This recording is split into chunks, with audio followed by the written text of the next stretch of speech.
Alô, boa noite. Este é o programa Conhecimentos de Assuntos Relevantes. Eu sou Heitor Antônio da Silva, já há cerca de 6, 7 anos com esse programa, no ar e também fora do ar, nos intervalos, né, trocando ideias. E nós estamos aqui agora com um programa bastante especial sobre um assunto muito interessante, que é a relação entre fé e saúde. Aqui estou com o Dr. Marcos Tinoco, que é gastroenterologista, cirurgião, especialista em bariátrica. Eu mesmo já levei alguns pacientes para ele. Prazer é todo meu, né? De poder estar aqui e compartilhar esse momento especial. Além de médico, o Dr. Marcos Tinoco, ele é presbítero da Casa de Oração. Nós falamos Casa de Oração, que é um nome que é conhecido no mundo inteiro como Casa de Oração, mas é a Igreja dos Irmãos, conhecido como Irmãos Unidos, que vieram lá do Reino Unido, mais especificamente da Inglaterra, estabelecendo no Brasil, fazendo um trabalho lindíssimo, maravilhoso, de uma denominação evangélica do ponto de vista de fato, mas constituída como organização, são igrejas autônomas e absolutamente independentes. Mas ele é o presbítero, de fato, é o presidente da igreja hoje, de uma das 4 ou 5 igrejas que tem lá na nossa cidade, e ele é muito querido e respeitado. Uma família de médicos, Marcos Tinoco. E conosco tem também a psicóloga Flávia. Flávia de quê? Bastos. Bastos. Ih, Bastos de Itaperu não falta não, né? É o que tem mais lá. Tem muito Bastos. Flávia Bastos, psicóloga. Ela é terapeuta cognitivo-comportamental, certo? Isso. Especialista em avaliação, também perita judicial. Está conosco e o nosso assunto será a relação entre fé e a saúde. Bom, vou perguntar inicialmente para o doutor Marcos Tinoco. A simbiose, a associação entre as partes, saúde e fé? Não tenho dúvidas.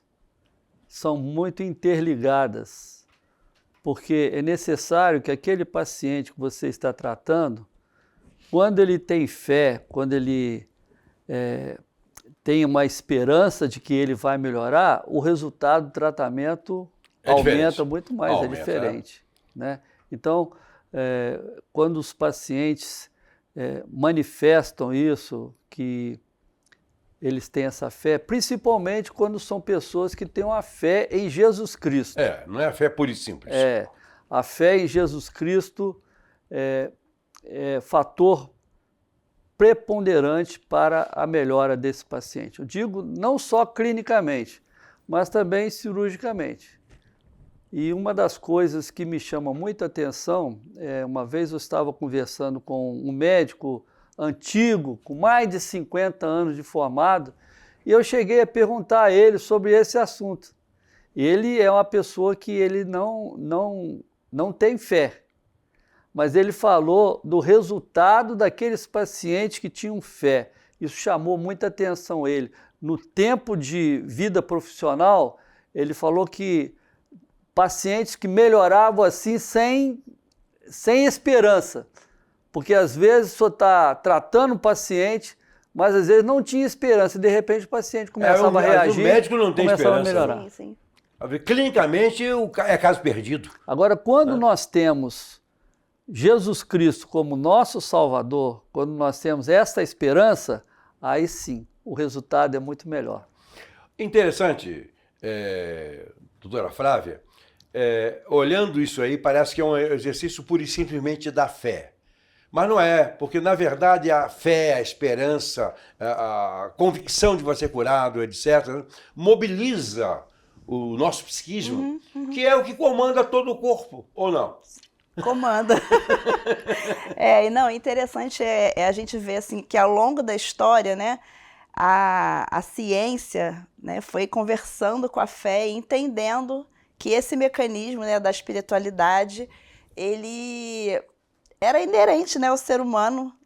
O próprio conceito da OMS mudou, né, isso não tem muito tempo, é recente, né, dizendo e trazendo a espiritualidade como um ponto fundamental ali no desenvolvimento da saúde, né, como um pilar ali nessa dimensão da espiritualidade, como um fator também que contribui para o bem-estar, né? Porque traz ali uma questão do propósito de vida, da esperança, né? Que é inato isso. Então, muitas vezes a pessoa não sabe muito direcionar, endereçar, né, essa necessidade, né? Hoje, inclusive, doutor, e doutor Marcos Novo, já existe aquela perspectiva, aquela visão de medicina integrativa, né? Certo. A medicina integrativa não lida só com aquele princípio de 1 mais 1 é igual a 2. Não é, isso não existe, né? A integrativa já pressupõe essa relação que é muito forte, porque é o estado, chamado estado de espírito. Essa expressão é até um tanto, não vou dizer que é absurda, mas não é muito adequada. O estado de espírito não é nem de espírito, é um estado psíquico. Psicossomático, né? Isso mesmo. Esse estado psicossomático modifica tudo diante de uma situação de fato. A penúltima cirurgia que eu fiz, a penúltima cirurgia que eu fiz foi alguma coisa muito séria. Coluna. Eu liguei 3 verbos, L1, L2, L3. Né? Uma cirurgia complexa, grande. Não é dolorosa, nada disso. Mas ela é complexa. Você pode sair dali na cadeira de rodas para da vida. Né? Se o médico espirrar, você está lascado. Ele não pode, ele tem que tomar antistamínico antes da cirurgia para não espirrar. Né? Isso é brincadeira, mas é sério, porque ele está lidando com há um limite mínimo entre uma situação e outra. Eu estava sentado na mesa cirúrgica, conversando com um anestesista, etc., contando piada, rindo, e os médicos que estavam lá, estavam assim, assustados comigo, achando que esse cara bebeu. Né? Eu não bebo. Né? Esse cara é maluco, porque ele não tem consciência da gravidade. Eu tinha consciência da gravidade, certo? E foi aquele neurocirurgião bombástico lá de Itaperuna. Mas eu não tinha preocupação nenhuma. Por que eu não tenho preocupação? Será que eu sou melhor do que os outros? Não, é porque eu tenho temor a Deus, eu sou emocionalmente resolvido, eu sou um cara tranquilo, confiante em Deus. Né? Eu sei que médicos não são Deus, mas são instrumentos nas mãos de Deus. Sim. Né? Sim. São instrumentos. E quando eles estão operando, eles excedem em capacidade. Fazem coisas que eles nunca pensaram fazer. E na situação cirúrgica fazem, não é verdade? Isso mesmo. Né? Dependendo do momento ali, da demanda, às vezes a gente acaba ultrapassando a proposta que a gente estava pensando, né? Então, isso pode acontecer na nossa vida profissional, pode acontecer. E acontece sempre. Na área da psicologia, comportamental ou não, etc., a gente lida, e eu sou da área, a gente lida com o ser humano o que ele é de fato, e não o que ele é, digamos, numa expectativa social. O que ele é. Eles passam pelas nossas mãos, médicos, psicólogos, psicanalistas, etc., como eles são, e quantas vezes eles chegam simplesmente arrasados, acabados. E esse arraso, esse estado de triste decomposição do ser, nem tanto é por causa da doença que ele tem, mas muito mais por causa da relação que ele tem com a doença. Né? Isso lhe é próprio da experiência? É um sintoma, sintoma, né? Você falou aí da questão psicossomática, né? Que a gente agora trata como um transtorno. De sintomas somáticos, né? O DSM tira agora essa nomenclatura. Sintoma, né? Exatamente. Então, e a gente vai ver que muitas vezes, é isso que você falou, a forma como a pessoa lida com os desafios da vida faz a diferença, né? Então, quando eu trago para o meu posicionamento enquanto pessoa, e às vezes as pessoas não têm esse repertório para fazer assim, né, de lidar com os desafios, as dificuldades com mais resiliência, com mais fé, né, com mais otimismo, pensando que lá na frente tem alguma coisa que vai mudar a situação que ela está vivendo, e isso faz a diferença. Né? Na verdade, a morte, ela começa com a ação do próprio indivíduo. O indivíduo ele começa a se matar. Exatamente nessa relação íntima. Ele não lida com ele em função do valor que ele tem, o que ele, de fato, ele representa para a família, para ele mesmo, para a sociedade e também para Deus. Olha, chamadas que hoje é o sintoma somático, mas, na verdade, o psiquismo ele faz doenças. Ele não só faz sintomas, tá tudo integrado, né? Integrado, ele faz, ele mata a pessoa. Sim. Né? Ele mata, porque um indivíduo quando vai ao suicídio, ele já começou a se matar antes. O ato de cometimento de tirar a própria vida é o clímax da coisa. Mas ele começou a se matar lá atrás, em autodepreciação, quando ele viu que não tinha mais esperança nenhuma. E tem mais, se a gente pudesse entrar, eu sempre uso essa linguagem, né? E nós temos um psicanalista aqui famoso no ambiente, né? Está aqui só para bater palmas, né? Pois bem,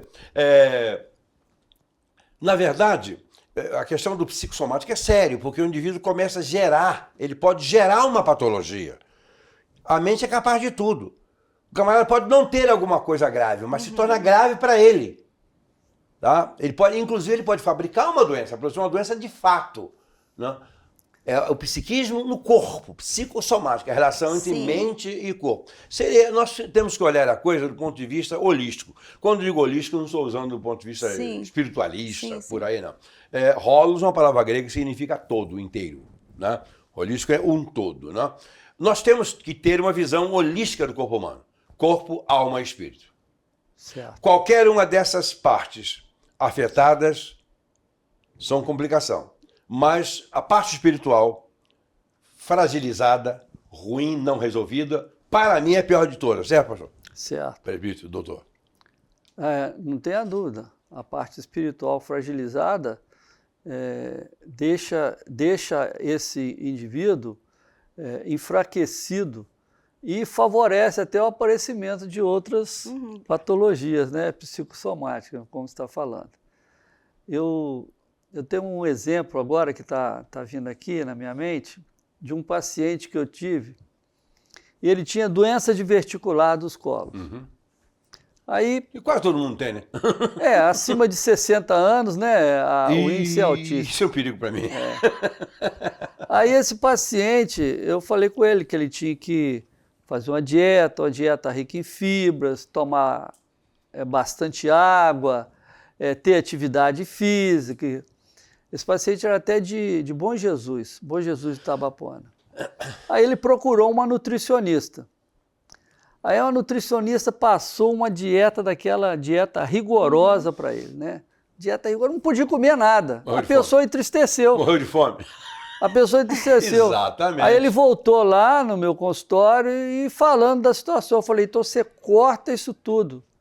Não vai fazer dieta nenhuma, pode comer o que o senhor quiser. Mas eu não sei se isso trouxe um problema emocional dele, né? Um sofrimento tão grande, que esse homem veio a suicidar. Pois Suicidou enforcado. Suicidou enforcado. Por causa de uma conduta que às vezes... Foi mal aplicada. Foi mal aplicada essa conduta. Eu não concordo muito. A gente tem que trazer o bem-estar para as pessoas. A gente vê isso também acontecendo muito, quando você fala, né, dessa coisa da mente coordenando o corpo, né, das pessoas parando em hospitais aí, achando que vai morrer e meu coração vai explodir e eu tô tonto, não sei o quê, e aí faz aqueles exames todos e não constata clinicamente nada, né? É um ataque de pânico. Por isso que a gente vai falar dessas coisas que estão dentro dessa visão mais ampla, né, mais holística. Porque é o todo, né? E as pessoas estão com medo. Sobre comportamento, sobre a espiritualidade, sobre os hábitos, né, o exercício físico, a alimentação, o sono. Muitos pacientes chegam para mim com essas queixas e eu vou tentando inserir, né, esses hábitos, né, essa forma de interpretar a vida, de lidar com esses desafios. Fazer uma leitura da própria vida, né? E tentar quebrar esses paradigmas também, porque os pacientes estão com medo. Eu vejo, por exemplo, vai lá fazer um exame, vai fazer um exame de estômago, o paciente está com medo. Aí termina o exame, primeiro, deu alguma coisa grave? Eles estão com medo de... Deu, você está doente. Então, as pessoas estão com medo. Tem gente que evita, né? A tal ponto de eu fazer um exame numa senhora que ela tinha sido minha professora no ginásio. Eu fui fazer o exame dela de intestino e quando eu terminei o exame, ela quis que eu falasse com ela o que ela tinha, o que deu no exame. Aí eu pensei, a gente não gosta de falar, né? Matemática. Eu falei, eu não queria falar com a senhora o que a senhora tem. Não, mas eu só vou sair daqui só falar o que eu tenho. Então eu falei, então a senhora está com câncer de colo. É uma notícia que a gente não gosta de dar. Sim. Mas às vezes as pessoas pressionam tanto a gente que às vezes você tem que falar uma coisa que você não gostaria de falar. Mas o certo é que as pessoas estão com medo. Estão com medo. Do jeito que as patologias estão aparecendo aí, há um desequilíbrio muito grande emocional. É interessante que as pessoas têm um medo horroroso de alguma coisa que é certa para todo mundo, que é a morte. Né? Mas, progressivamente, as pessoas estão tendo cada vez mais um medo mais acentuado, mais comprometedor, etc. Porque, na verdade, o valor pela vida, o verdadeiro valor da vida não está inserido nessas cabeças. As pessoas não estão sabendo o que vale na vida, o que é importante na vida. Não é viver pura e simplesmente, nem viver muito. Porque tem gente que vive demais e para azar dela, porque é uma vida horrorosa o tempo todo. Né? E sim a qualidade da vida, no sentido transcendental e no sentido aqui embaixo mesmo, nas relações diretas e indiretas. Né? Até porque existe uma relação, sempre existiu relação entre corpo e alma e espírito. Eu sou tricotomista, eu creio na existência de um corpo, de uma alma e de um espírito. São coisas diferentes. E o maior poder não está nem no corpo nem na alma, está no espírito. Isso. Tá? Porque ele pode tudo. A cura, na verdade, começa lá. Né? A cura começa lá, com a certeza de que ele pode, vence e aquilo não vai ser destrutivo. A tricotomia, para mim, é fundamental. Então, o estado de espírito de um paciente, seja ele clínica, de clínica médica ou cirurgia, seja ele na psicologia, até mais que a psicologia, o indivíduo tem que ser trabalhado através da audição e da palavra. Sim. É tremendamente fundamental. Na cirurgia tem uma intervenção material direta, mas a verdade é que nesse contexto todo, o indivíduo tem que acreditar que ele pode, que ele quer, que ele tem felicidade na vida, independente. Tem gente que morre com as doenças mais violentas sem desespero. E outros que morrem por bobagem, igual o homem que foi ao suicídio. Agora, um detalhe sobre o suicídio: se a gente pudesse entrar na cabeça do suicida, a gente chegaria à conclusão que ele está certo. Se a gente pensar e sentir como ele está se sentindo. Certo? Bom, o corpo e alma e espírito precisam estar em harmonia. Você trabalha com isso? Nessa harmonização da vida? Sim, né? Trazendo ali para o sujeito ali um propósito e um sentido, é isso que você falou, né? Para a vida, para lidar com esses desafios, né? E a gente tem que ir, às vezes, nessa questão mais profunda do indivíduo, que são as crenças que ele tem sobre ele, sobre o mundo, sobre o outro, que às vezes está totalmente distorcida, disfuncional e atrapalha, né, em lidar com esses desafios. Tem uma frase de um teórico da psicologia que diz que né, que a terapia não é para você se curar ou se você ficar bem, né? É para você aprender a passar por essas coisas. Então é isso. Às vezes você vê uma pessoa que está com sei lá, né? A gente falando de saúde aí, com comprometimento, com um diagnóstico, né?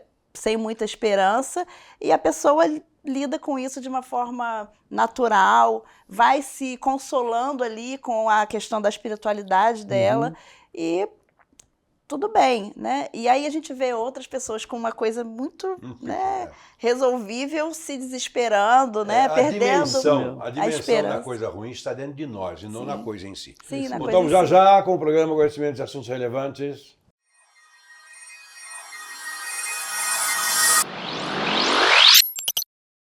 Olá, voltamos com Conhecimentos e Assuntos Relevantes, tratando de uma questão seríssima, que é a questão da relação entre saúde, né, e mentes, e espiritualidade, etc. Bem, eu vou começar com uma afirmação aqui, que eu não quero que vocês concordem, mas aqui no programa tem que concordar. Depois pode ter uma pedra, não tem problema. Corpo sadio só com mente sadia. Doutor Marcos Tinoco. Corpo sadio mesmo, a saúde perfeita do corpo depende também da mente? Ou pode ser só do corpo e uma mente horrorosa? Depende do espírito. Pois é, mas o espírito está onde? Então né? A sensação de saúde, né? Você tem que estar mentalmente sadio também. É corpo, alma e espírito. Se você tiver, se houver esse equilíbrio, né? Entre o corpo e a mente, né, e o espírito, você pode ter essa sensação de saúde. Em outras palavras, uma mente mal resolvida e uma condição espiritual negativa é garantia de um corpo doente. Isso mesmo. Não tenha dúvida. Pode não tenha bater dúvida. o martelo nessa expressão aí? E também Já pode até terminar o programa. a gente fala, inclusive, né, com essa questão do estresse, né, que é uma coisa que está aí, né, na sociedade e no ser humano, enfim, que aumenta muito, né, esses riscos do agravamento da doença, né, da doença em si. Então, gera um impacto, óbvio, claro, direto, né, na saúde A do sociedade corpo. hoje em dia ela é muito agressiva, né? Em todas as relações dentro da sociedade são relações agressivas, doentias. A sociedade está doente. Está doente. Né? E integralmente doente. O Dr. Marco Inoki lida muito com obesidade. A obesidade olha, vista é uma coisa, quem é obeso e não sabe lidar com a obesidade que tem, nem responsabilidade com o seu próprio corpo, é um horror, sabe disso. O irmão é um cirurgião bariátrico por excelência, né? O doutor lida com isso aí, e com causas e consequências, né? Ninguém nasce gordo com 150 quilos, mas por que ele chega lá? Né? Ele chega lá por motivos muito mais sociais e mentais do que propriamente por necessidade alimentar. Estou errado? Não, está certo. A questão hoje é que ninguém fica obeso do dia para a noite. A questão é puramente emocional. É lógico que tem a questão nutricional também, né? A questão de atividade física. Tem pessoas que têm mais tendência a engordar do que outras. O metabolismo dele vai dizer alguma diferente. coisa. Mas, normalmente, a maioria das vezes, os pacientes que tem obesidade tem um problema emocional por trás. A maioria das vezes. Isso vou jogar para a doutora Flávia aqui. Aquela questão de comer de introjetar, ou seja, de tentar engolir o mundo. Comer as emoções. Exatamente. Come emocionalmente falando. Né? Não está sabendo, mas está se matando. Né? Está querendo colocar para dentro o máximo, está querendo agregar a sua personalidade, ao seu ser, mais e mais e mais e mais. E ele não vai ter satisfação nunca. Por isso. Esse é um dos caminhos psicopatológicos mais graves que existe. Certo. Né? Tanto na ingestão de alimentos, quanto também na ingestão de drogas, bebidas. A pessoa está se afogando ali, está se enriquecendo com aquilo que mata, diríamos assim. Sim, é isso, né? A pessoa não sabe, de novo, lidar às vezes com esses desafios, né? Às vezes com as faltas ou os excessos que tem na vida e quer compensar, né? De alguma forma ali, né? Ativar aqui o sistema compensatório, da recompensa, né? O sistema da recompensa. E aí vai para esse escape, às vezes da comida, às vezes das drogas, né, do consumo, do sexo. E aí, né, o problema ele se agrava. Em vez de resolver, em vez de ir na origem, que é tipo, que emoção ali que está tomando conta de mim? Eu estou com medo de alguma coisa, eu estou muito ansioso, né? Então, vamos resolver isso, lidar com essa emoção, tentar se regular, né? O que a gente fala muito da regulação emocional. A ansiedade, né? se citou agora. Lidar a ansiedade é uma das mães dessas patologias. Exato. E aí lidar com a frustração. O que acontece é que hoje em dia a gente vive uma sociedade que não sabe lidar com isso. Com a frustração, com o não, que é tudo muito rápido, imediato. Ela é bombardeada, né? É bombardeada. Então, assim, aí vai para esse lado, né, disfuncional, e aí a gente vê essa questão da obesidade aí crescendo. Eu tenho muitos pacientes que têm essa queixa, né? E a gente vai lá na raiz e fala, olha, é isso aqui. Não adianta você comer exageradamente, né? Tentar engolir o mundo. A pessoa tem um problema emocional, ela tem a compulsão. Tem a compulsão de comer. Então aí aumenta depois a frustração, porque se arrepende do comportamento que fez. Aí ficam dois problemas. E fica com dois problemas, é isso. Isso mesmo. Dois no mínimo, né? Quebrar esse ciclo requer muita consciência, autocontrole. E aí a gente vê que essa questão da espiritualidade às vezes ajuda muito. Porque você começa a trabalhar esses, né?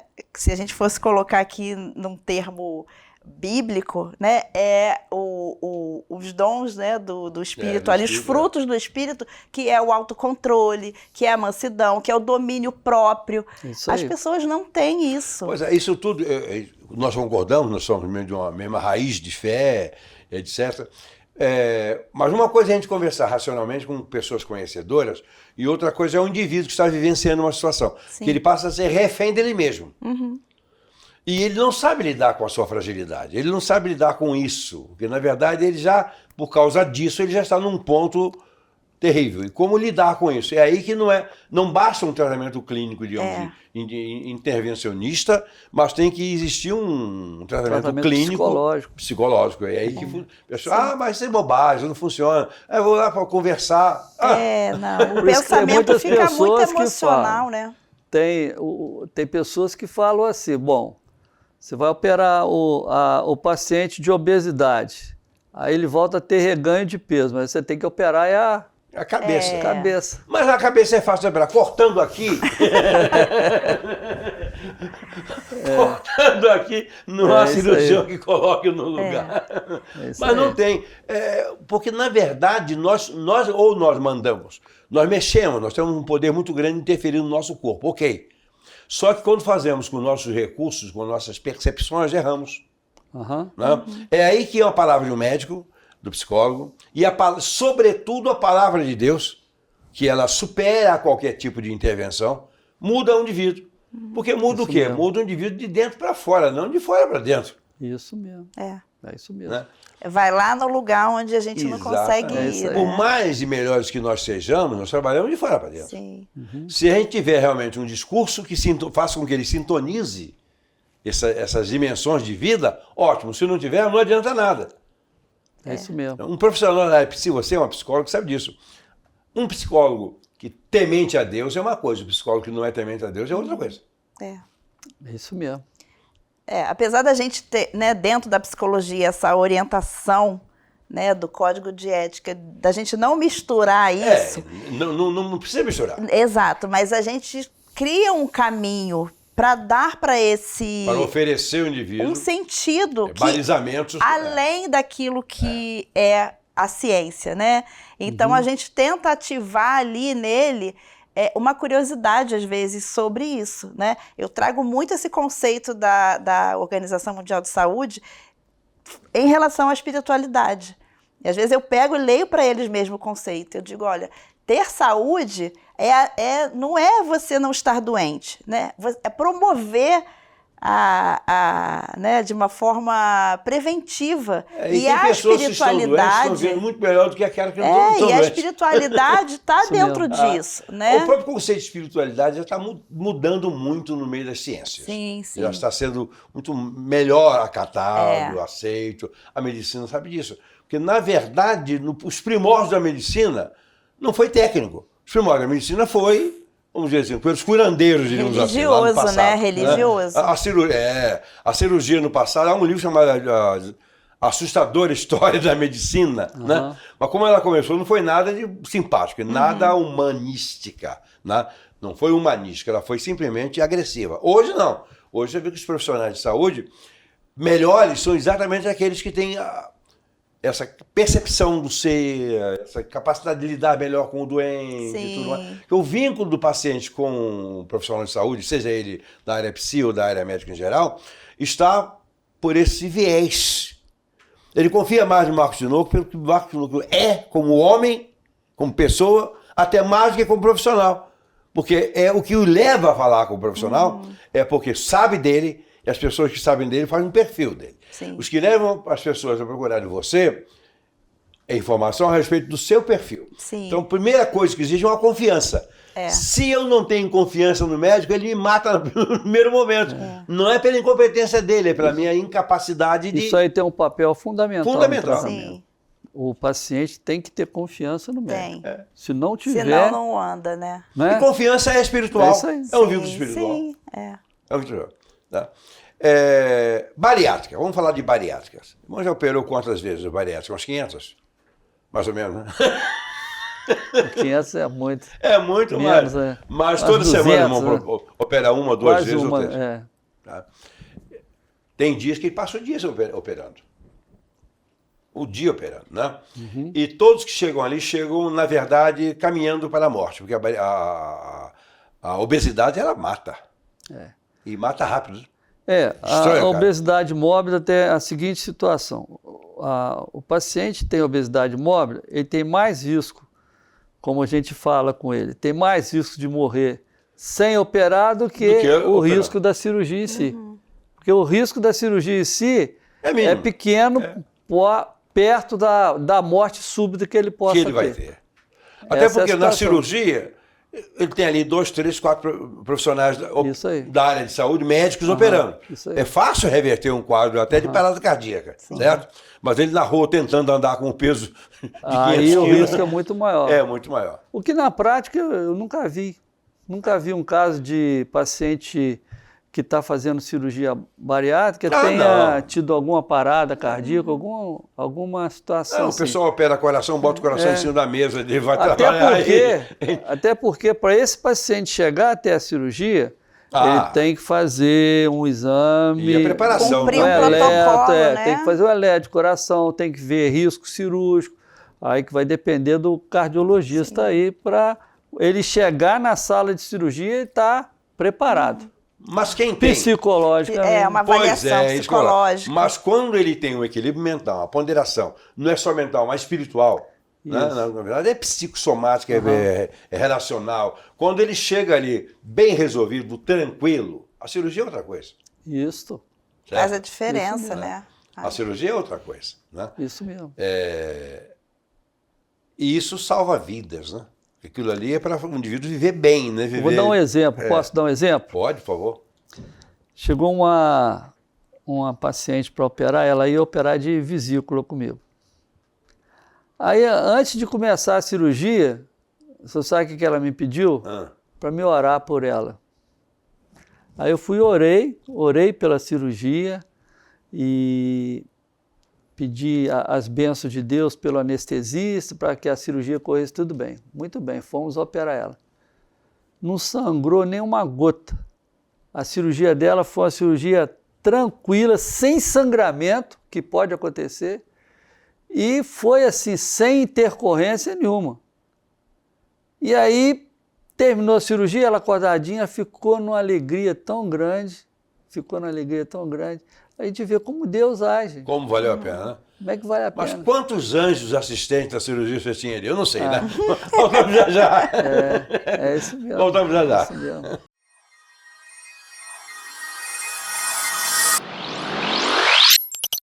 Voltamos com o programa Conhecimentos e Assuntos Relevantes, hoje com um grupo maravilhoso, majestoso até, quase perfeito, né, Marcos? Né? Quase perfeito. Com o Dr. Marcos Tinoco, cirurgião, gastroenterologista, e uma psicóloga fabulosa, palavra fácil, a doutora Flávia.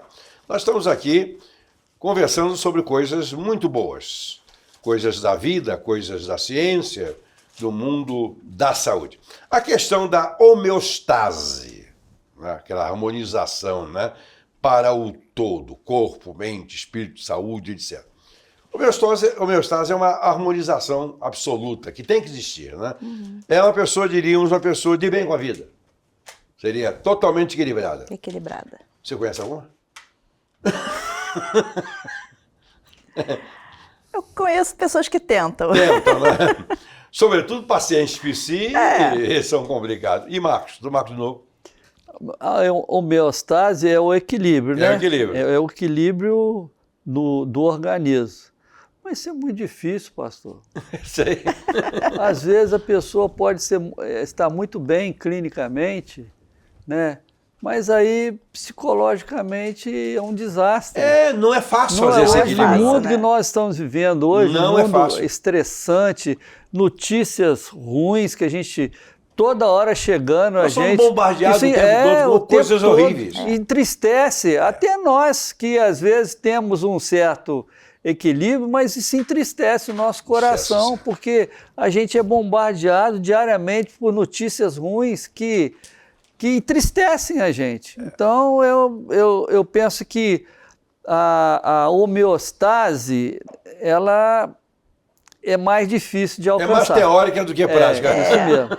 Isso É mesmo. mais teórica, né? No caso do psiquismo, a coisa é séria, porque eu já lidei com pacientes suicidas, tentativas. Um deles conseguiu, foi eficiente, se matou. Mas ele era um psicótico. E não tinha jeito, o quadro dele era um quadro horroroso, porque você imagina quem é doente mental, físico, etc., já é ruim. Quando um camarada é de uma família horrorosa, desorganizada, isso potencializa toda e qualquer desgraça, né? É. É triste, né? Eu fiz uma ocasião, um voluntariado no Centro de Valorização da Vida, atendendo pessoas que queriam tirar a própria vida, né? E a gente não pode dizer para a pessoa, não faça isso, eu vou te ajudar, prometer nada, né? E aí era um grande desafio, porque como você vai ajudar essa pessoa ali que está dizendo, estou indo me matar, estou indo tirar minha vida, eu não tenho mais esperança. Mas o que eu percebi durante esse tempo é que, na verdade, a pessoa não quer, né, tirar a própria vida, ela quer resolver aquela dor. Quer fugir daquela dor. Quer fugir daquela situação. E quando você fala dessa questão do ambiente, né, dessa rede de apoio, dessa família, né, que seria o ideal, o melhor dos mundos, né, ser funcional, não tem. Né? A pessoa não tem a quem recorrer. Ele não é o único doente ali, né? Ele é só um sintoma de uma sintoma, coisa que vem, ele né? faz parte que de uma vai estrutura além. doente, né? Isso. A nação E é isso, que, a sociedade doente, as famílias, né? Os pais muitos perdidos, assim, né? Como agir com os filhos. A gente vê essa discussão aí o tempo inteiro, né? Sendo levantada das crianças, né? Sendo adultizadas. Adultizadas, essa palavra? É mais ou menos assim. E os pais infantilizados, né? Não sabendo lidar com isso. Então tá uma inversão de valores, né? É uma sociedade realmente que está doente. É uma sociedade. O nosso país não vamos ficar atrelados só ao nosso país. O mundo está doente. O mundo vê tá doente. países que antes eram desenvolvidos, maravilhosos, hoje são um trapo. Você vai na Europa, a teologia praticamente como uma estrutura de pensamento, de entendimento, nasceu na Europa, né? Vai lá ver como é que são aquelas igrejas. Grandes catedrais católicas ou evangélicas, que hoje são o quê? São teatros, bares, etc. Restaurantes. Claro. Então a sociedade começou a adoecer aí. Porque o equilíbrio do ser humano, ele não é só psicossocial, psicossomático, é psicótico, é psicológico, é orgânico, é social, é mental, é organizacional. Equilíbrio é equilíbrio. Equilíbrio não pode um lado pender mais do outro. Até um indivíduo religioso por excelência e absolutamente religioso, que espiritualize tudo, é um doente. Sim. É isso mesmo. E a gente vê, né, que líderes religiosos doentes, né, inclusive tirando a própria vida porque não consegue, né, administrar administrar isso. Eu tenho visto o índice de suicídio de pastores. E padres. E de padres também. Altíssimo. Aí as pessoas que foram criadas e ensinadas dentro de uma doutrina evangélica entendem isso como, coitado, perdeu a salvação. Vai devagar. A vida ele perdeu. Não avance não, porque você pode estar errando. E essa semana passada aconteceu isso, não muito longe da gente lá, um pastor se matou. Aí alguém me ligou querendo saber, será que ele foi para o inferno? Eu digo, pai, vamos separar as coisas. Vamos separar as coisas. Eu posso garantir que ele é um doente. Ele estava muito mal. Porque quando a pessoa parte para o suicídio, se a gente pudesse entrar naquela pessoa e ver as coisas como ela estava vendo, sentir como ela estava sentindo, Sim. Se a gente pudesse passar em um minuto, a gente dizia assim, não, ele tem razão, ele tem que se matar mesmo. Não basta o conhecimento, né? Eu já esse ano, pelo menos, eu já vi 2 psicólogos também tirando a sua própria vida, ou seja, a pessoa ali tem toda uma teoria, né? Mas isso não basta. Isso não muda o interior, basta, né? Isso não muda. O universo de relações, mas quando a coisa parte, sabe o que é você ser psicanalista, tem um paciente psicótico, mas ele tem formação de psicanálise, mas não adianta nada. A estrutura mental dele é corrompida. Porque as pessoas nós temos que entender isso. Elas pensam como pensam e não como deveria pensar. Elas sentem como sentem e não como deveria sentir. Isso. Elas encaram a vida como encaram e não como deveria. Não existe um manual de Não viver existe. para todo mundo adotar e vai por aqui que vai ser feliz. Isso Não mesmo. é nada disso. Isso mesmo. A coisa é individual, Cada caso é... Cada caso é um Cada caso caso e é um assusta, caso. né? É isso aí. É. E assusta. E praticamente, nas muitas cirurgias que o irmão faz por semana, eu sei de que faz bastante, tem dia que passa operando, vira quase 24 horas operando, não sei como é que eu aguento, né? Ainda bem que o irmão é leve, etc. Magrinho, fosse gordão, ia complicar. Mas praticamente em todas as cirurgias, no contato pré e pós-respiratório, o irmão teve percepções espirituais interessantes, compreensões, meios de ajudar. Talvez com a sua palavra o irmão ajude mais do que com a cirurgia propriamente dita. Isso mesmo. Sim. Então eu tive uma experiência interessante com um rapaz que eu fiz uma endoscopia dele, ele era novo, assim, em torno de uns 40 anos. Adolescente. E aí, para minha surpresa, ele era trabalhador braçal, cara forte. Para minha surpresa, ele estava com câncer de estômago. Aí eu fui dar notícia para a esposa dele, mas ela chorava tanto, que deixou a gente também entristecido, né? Mas eu falei, olha, nós vamos tentar operar ele, vamos ver o que a gente pode fazer, né? Aí preparamos tudo e ele foi para a cirurgia. Para minha surpresa, quando eu abri ele, a parte superior aqui do fígado estava toda tomada de câncer. O câncer do estômago já tinha invadido aqui o fígado. Aí um colega que estava me ajudando, ele falou, vamos fechar, porque aí não tem jeito, tem metástase hepática, é sinal que a gente não deve prosseguir com a cirurgia. Aí vem aquela coisa que a gente fala que isso vem de Deus. Mas só vem. Eu falei, mas vamos tentar fazer um rapaz novo, vamos tentar fazer alguma coisa por ele. Aí eu fui tentando, ressequei aquela lesão que estava no fígado dele, sangra muito, o fígado sangra muito. Aí ressecamos a lesão todinha que estava no fígado. Depois, esse rapaz ele era evangélico. Depois ressecamos a lesão que estava no estômago. Aí tudo bem, pós-operatório, tudo jóia. Aí depois da cirurgia eu fiz uma ultrassonografia e não tinha nada no fígado mais. Aí eu acompanhei ele, o paciente evoluiu tão bem. Aí, resumindo, depois de uns 10 anos de operado, eu estou saindo de casa, ele está na porta da minha casa. Eu não lembrava que era ele mais, já tinha se passado. Aí ele falou, eu sou aquele rapaz que o senhor operou, tal. E ele está trabalhando no Evangelho lá na região dos Lagos. Está trabalhando e foi lá para me dar a notícia. E ele sabia que tinha câncer? Ele não soube assim, teoricamente, mas depois da cirurgia, tudo aí eu expliquei a ele. Olha só. Pois é, então vê bem, a medicina operada por Deus, ela vai muito além do que os limites da própria ciência. Se eu fosse ouvir o colega...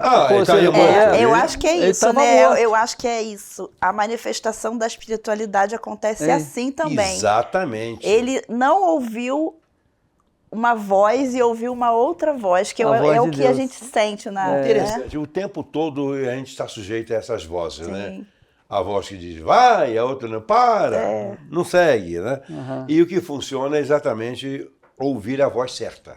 Isso mesmo. Fez a diferença. Que é a voz de quem está operando, quem está manuseando a medicina. Né? No sentido manusear de operá-la, de fato. Isso aí. Né? Isso é interessante. Bem, é claro que existe também religião e religião. Tem muitas que não ajudam em nada, né? Só atrapalham. Fazer o quê? Mas não é religião. Até porque a palavra religião vem de religare. Ou seja, religar o homem a Deus. Só é uma religião, de fato, se estiver nesse propósito de religar o homem a Deus. O homem que eu digo se aplica também às mulheres, tá? Fica achando que você está fora dessa. Voltamos já com o programa Conhecimento de Assuntos Relevantes.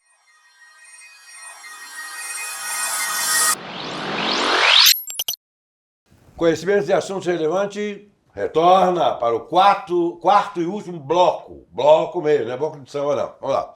A fé e a cura. Pode haver relação, doutor Marcos? Fé e cura? Sim, não tenho dúvidas. Não tem dúvida. Tá.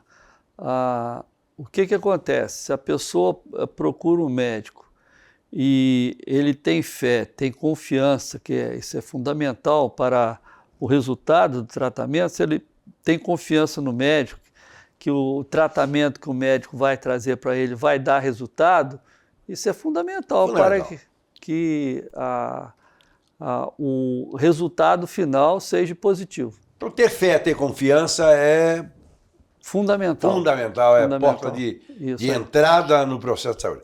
O poder da oração dos outros. Porque o poder da oração é uma coisa. A oração existe. A oração é como nós falamos com Deus. Em certas religiões, chama-se de reza. Não importa o termo, né? Mas a verdade é quando nós falamos com Deus. Uma oração só é verdadeira se for dirigida a Deus. Isso. Se não for qualquer outra coisa, não vai funcionar, porque não existe poder, outro poder que entre o ser humano e as problemáticas da vida, não ser o poder de Deus. Então, o poder da oração em face do doente.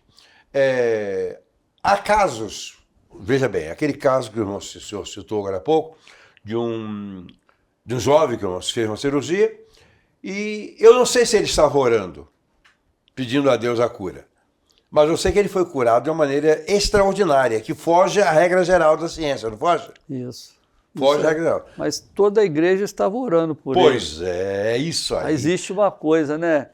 Quando existe a igreja está orando, as pessoas, a família, todo mundo envolvido neste processo, o resultado é isso aí é sobrenatural. Isso não é natural, certo? Certo. Eu estava lendo uma pesquisa que a USP estava fazendo sobre isso, os médicos, né? Parece que o Conselho Federal de Medicina montou um comitê para entender essa relação da isso fé. É recente, tá? É recente, é recente. E aí eu fui ler um artigo que a USP escreveu sobre isso, e aí tem um momento lá que ele diz, né, que quando existe a oração de terceiros pelo paciente, eles chegaram a um limite que eles não conseguem explicar. Então, eles iam se ater apenas sobre a fé do próprio paciente no processo da doença. Porque essa questão do outro orando pelo doente, porque aí você tira o protagonismo do doente, né? Às vezes é isso, o paciente ou ele está tão debilitado que ele não tem essa lucidez, ou ele não acredita, mas tem uma turma ali orando por trás, e isso tem um efeito. Cientificamente não tem como explicar, certo? E aí, exatamente, eles falaram isso, a gente não tem como fazer nenhuma consideração sobre isso, porque pra gente não tem explicação. Realmente, cientificamente, não tem, mas o mundo não é conduzido pelas coisas da ciência tão somente. Sim. O mundo não compreende. Não compreende. As coisas de Deus, não, porque elas se discernem espiritualmente. E o espírito é energia. O espírito é um ser energético. O espírito é imortal. Estamos falando do o espírito de cada um aqui. Agora imagina o espírito de Deus. Deus é espírito, e tão somente espírito. Será que essas pessoas que oram, é a oração delas diretamente do paciente, ou é a oração dela fazendo a triangulação? Ou seja, partindo daqui, pipocando em Deus e acontecendo na pessoa, certo? Sim. Tem um outro caso, eu posso contar aqui. Por favor. Tinha um paciente lá que nós operamos, ele teve uma complicação na cirurgia. Então um rapaz de 29 anos, mais ou menos, complicou, aí nós tivemos que reoperar ele. Aí fizemos a segunda cirurgia, aí complicou de novo. Aí partimos para a terceira. E depois da terceira cirurgia, nós já deixamos o abdômen dele aberto. Esperando a quarta. Deixamos o abdômen aberto para evitar, né? E botamos uma tela por cima e deixamos o abdômen aberto. E veio para a quarta cirurgia. E ainda continua indo o problema. Quinta cirurgia. Não resolveu. Sexta cirurgia. Aí da sexta cirurgia, outro colega que estava comigo, era um cirurgião mais experiente do que eu, né? Ele falou, agora não tem mais jeito. Agora eu vou entregar para Deus. Não tem jeito. Como se já não estivesse nas mãos de Deus, né? Aí, o que aconteceu? O paciente foi evoluindo, foi melhorando,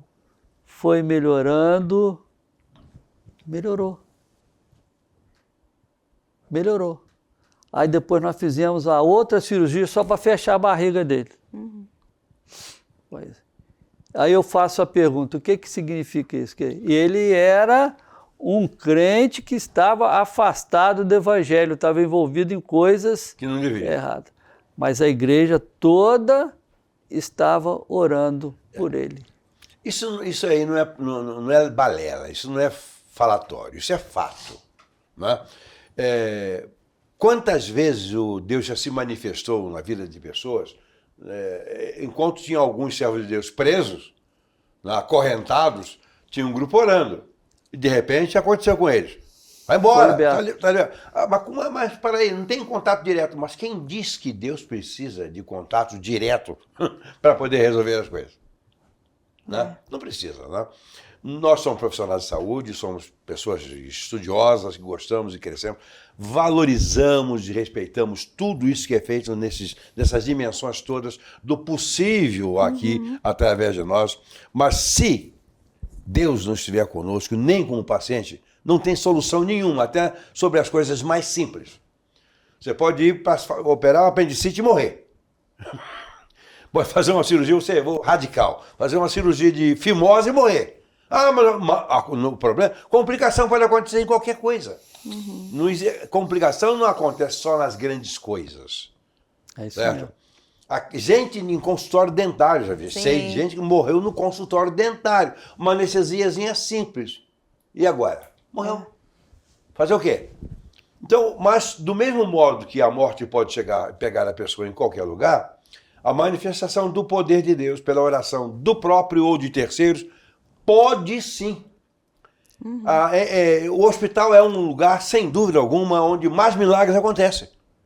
Tem muita cura que acontece lá que o médico pensa que foi ele. Mas não foi Deus. Foi Deus. Num consultório de psicologia, nas soluções típicas, aquele papo que nós tivemos agora há pouco, que o indivíduo, às vezes, ele se orgulha. Poxa, eu salvei, curei aquela pessoa, ia se matar, mas não se matou. Não foi, não. Ele apenas foi ferramenta, instrumento nas mãos de Deus. Mas é ele quem opera tudo em todos. É o grande cirurgião. Se ele opera tudo em todos, não tem. É isso aí. Não tem melhor. Bem, uma consciência, evidentemente, relação de fé e cura, isso não tem dúvida alguma. Quantos casos já foram até contados aqui. A experiência médica nesse meio aí é fantástica. Tem médicos que continuam ateus, mas eles viram que aconteceu um milagre. É isso mesmo. Até continuam ateus, mas eles viram que aconteceu É isso um aí. milagre. Não querem reconhecer. Não querem aceitar. Deus não interfere obrigando ninguém a fazer coisa alguma. Todos nós temos livre-arbítrio. Não quer querer, não querer, problema seu. Mas a verdade é que ele diria assim, eu estou operando. Nesse caso específico desse paciente, o anestesista chegou para mim e falou, não estou entendendo isso. Quem disse que era para entender? Porque as pessoas querem racionalizar, né, tudo. E tem coisa que você não vai ter resposta. Porque na área da saúde, o médico se considera um semideus, né? E o juiz não se considera, ele tem certeza. Mas o médico se considera um semideus. E tem muitos que acham mesmo que são os mais importantes. Eu estava uma vez no velório em Itaperuna, de um médico famoso, e lá estava o papa da medicina de Itaperuna, que já morreu também. E lá no tênis, estava lá olhando, e eu estava olhando os médicos, assim, e o mais famoso estava assim, apavorado. O que ele estava pensando eu não sei, mas com certeza pensando naquilo que aconteceu, não demorou muito. Aconteceu com ele, porque não existe poder no homem, existe poder de Deus através da operacionalização do homem e da mulher em que estejam agindo. Eu tive um caso também de um médico, isso não foi lá em Itaperuna não, foi lá em Vila Velha. O médico, ele foi chamado para auxiliar na cirurgia, colega dele, Aí ele atrasou um pouquinho, não sei o que está ocorrendo, no consultório. Quando ele chegou lá na sala de cirurgia, o paciente tinha parado. Parada cardiorrespiratória. Aí ele foi, se lavou rapidamente, colocou o avental e entrou para ajudar, né? Massagem cardíaca, injeção de adrenalina intracardíaca, massagem. O doente não voltou. Aí a anestesista falou assim, olha, não tem jeito, acabou, está morto. Aí ele contando isso para mim. Esse médico é um que a gente opera junto lá. Ele falou que ele estava saindo da sala, aí ele ouviu a voz falando com ele, volta e faz massagem. Mas ele questiona, mas ele já está morto. A voz de Deus falou com ele, volta e faz massagem. Ele voltou e fez. Aí ele voltou, falou com o anestesista, mas já está morto. Vamos começar a fazer. Começou a fazer massagem e o paciente voltou o traço eletrocardiográfico, vou voltar, o paciente voltou. A cirurgia que estava programada para fazer não foi feita, mas o paciente saiu dali da sala de cirurgia, foi para o CTI, aí ele estava me contando que no outro dia ele foi passar a visita do paciente sentado no leito. Sentado no leito. Aí, tudo bem? Tudo bem. Não estava sentindo nada. Aí ele contando que a anestesista ligou para ele e falou, ô fulano, o que houve? Eu não estou entendendo nada. Aí sabe o que ele falou com ela? Ela falou, isso foi a manifestação de Deus. Foi a manifestação de Deus. Conclusão, esse médico, ele tinha um coração duro. Ele tinha um coração muito duro. Viu que o negócio não é assim, né? Aí ele teve essa experiência com Deus na vida dele. E com isso ele se converteu e foi batizado. Pois é. O modo como Deus age, ele age fora dos protocolos, né? É. Totalmente fora dos manuais. Sim. A ação dele está explicada tão somente pela palavra dele, que a Bíblia é a palavra de Deus. Mas tem um programa de ciência, ele diz assim, mas só que o que é ciência se não manifestação de Deus através das coisas? Sim. Certo? Olha para o universo e vê que engrenagem é essa. Isso é autoexistente? Isso começou por vontade própria? Não. O nosso corpo, o corpo humano, a mente humana, que coisa fabulosa o que nós somos, o que nós temos, que grandeza. Os nossos pensamentos, descobertas que nós fazemos.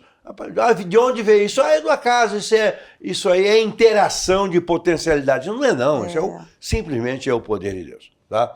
Obrigado, doutor Marcos, ilustre psicólogo, obrigado pela sua presença, pela nossa conversa aqui, esse papo foi muito bom. E que Deus lhe abençoe, que você aprenda a temer a Deus, que isso é muito bom para a sua saúde, muito bom para a sua vida. Tá, até o próximo programa.